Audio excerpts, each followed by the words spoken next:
Well, certainly it's been a disappointing year for equities. Worse for bonds, actually, relative to their historical performance. One of the few times in the past 15 or 20 years when both bonds and stocks have moved decisively lower. And the reason for that is very clear. The Fed, as we talked about a year ago, Dan, was extremely late in its tightening mode. It should have started tightening early in 2021. In fact, it didn't begin until March of this year, more than a year later than it should. Then it seemed like the Fed, which was ultra dovish, I remember on the networks I called Jay Powell the most dovish chair of the central bank that I had ever seen. Suddenly he got religion and became ultra hawkish. At first, of course, I cheered in, last November when the pivot was voiced. It didn't really start till March. It was fine. April, May, he should have started raising it faster. But then, and surprising many people in the middle of the summer, I got alarmed that Powell and the Fed were raising it too fast because I saw a slowdown in the price increases.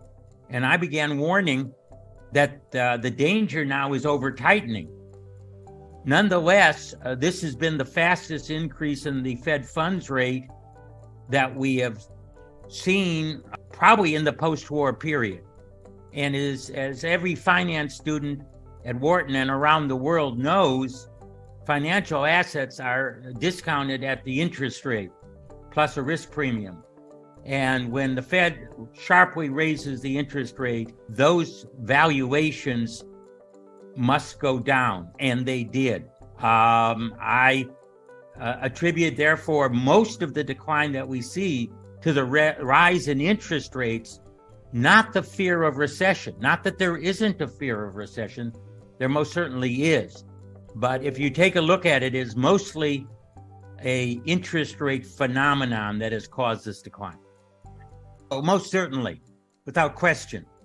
If they started increasing the end of 2020 even, or beginning of 2021, we wouldn't have to go as high. We wouldn't have had the inflation that we had, and they wouldn't have to go as high as they had. And equities, in my opinion, would not have had as big a burst as they had in 2021. But we probably would have an increase in this year, a milder increase last year, and an increase in this year, had they actually started earlier. I think now we're going to get an awful lot of data, as you know, before the meeting. My expectation is a 50 basis points. And honestly, Dan, I would like them to stop there and pause and look around. Truthfully, I don't even think another 50 is called for, but I think that is certainly what is in the cards at this point for the December 14th meeting. The Fed has inverted the yield curve, which of course means that they've sent short-term rates above long-term rates. That has not been a good sign in the past for economic activity. My feeling is that the vast majority of inflation is behind us. I have also voiced strongly the opinion in the media that the Fed is misreading current inflation, particularly because of the way the government collects housing statistics. They still think housing inflation is going on a very rapid rate, when in fact all the evidence on the ground is that house prices and rental prices are now declining, not rising. But because of the lagged way in which the government collects those statistics, they show they'll see the housing sector, which is a very important sector of core inflation, continue to rise throughout the rest of this year and early 2023. What's not a certainty at this point. If the Fed continues to hike next year or stays high, I think they are going to start bringing down the Fed funds rate by mid-year. Type way too long, type way too long, type way too long, type way too long, type way. And I think they're going to see the evidence of the slowdown Once they see that unemployment rate rise, jobless claims rise, and the real economy soften, they're going to back away and start talking about decrease. That's going to really encourage the market. We all know the market turns up 4 to 5 months before the economy actually bottoms. And don't forget, this year, we had a technical recession in the first half of the year. So 2 declining quarters of GDP. Now, we had a mild increase in the third quarter. Fourth quarter looks positive. However, we don't have all the Christmas sales in yet. As we speak, we'll see how it is. But this has been a very poor year for GDP growth. I think we're going to be growing maybe only 1% this year, which is, again, normally you have recession following booms. So I don't think we may just have a period of slow growth in the first half. The Fed then lowers the rate, and then we can commence growing again in the second half of 2023. Yeah, well, there was a lot of labor hoarding, not only by the tech companies, but by many others, because all they heard about is impossible to hire. If you get someone a warm body, you keep them. And I think there was overhiring. And one of the reasons why I think there was overhiring is we take a look at the productivity statistics in the first half of the year. They were the worst 6-month productivity statistics in 75 years. They were hiring a lot of people. They were training them. The people weren't working effectively. When the economy slows, they could, and if they see a labor market out there, they could start getting rid of these excess people quite quickly. And we really could see a rapid softening of the labor market as they realize that they don't have to hoard labor anymore. I think we've seen the low, either in June or October, sort of a double low. We do have some wild cards that are being thrown in, particularly China now,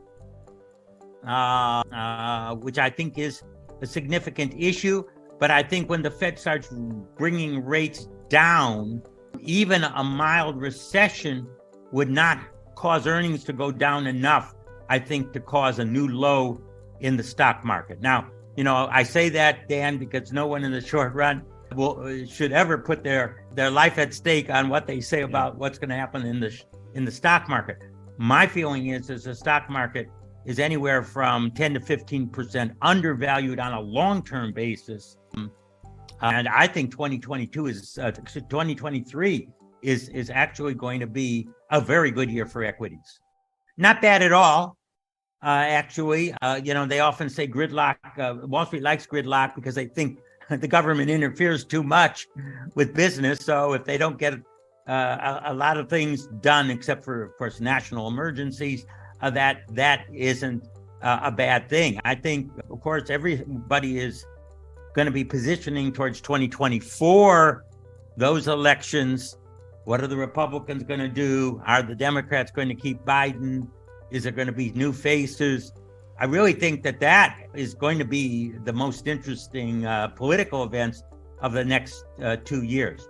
The fact that Dems keep the Senate, they will get some appointments, perhaps no Supreme Court justices in these 2 years, no pending retirements there, but some federal judges, some commissions, appellate judges, et cetera, and so on. The House will effectively block any tax increases. But we also have to be reminded that after the 2024 election, the tax cuts that Trump put into effect, many of them expire. So what the makeup of Congress will be after the 2024 election, it will be critical to see what kind of tax regime we have by the middle of this decade. I think China's a bigger issue now than the Ukraine. We see oil prices really down to pre-invasion levels, which is basically good for the world economy. There's a lot of stress in Ukraine, and I'm not trying to minimize the human suffering that's occurring there. What's going on in China, though, I would have never guessed a year ago. The zero COVID policy, I think, is a total disaster. It seems like Chinese are seeming to agree with that conclusion. They with over 1 billion people, an economy that's just about equal to ours in total size, to go into this zero COVID could be a big negative shock. I'm concerned about it. I think there's potentially some good things to come of it. I think that some of the great minds and entrepreneurs are going to leave China and come to the West and decide, I'm not staying back in China. Like many of our former students, our Chinese students or Asian students often thought they'd learn in the United States and then they go back and make their fortunes in China. A lot of them are now wondering whether they want to go back.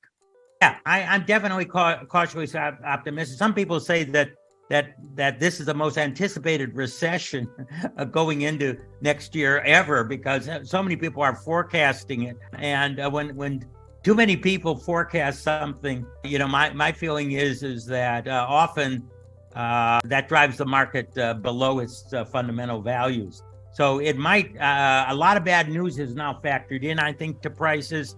I think the surprises are more likely on the upside than the downside.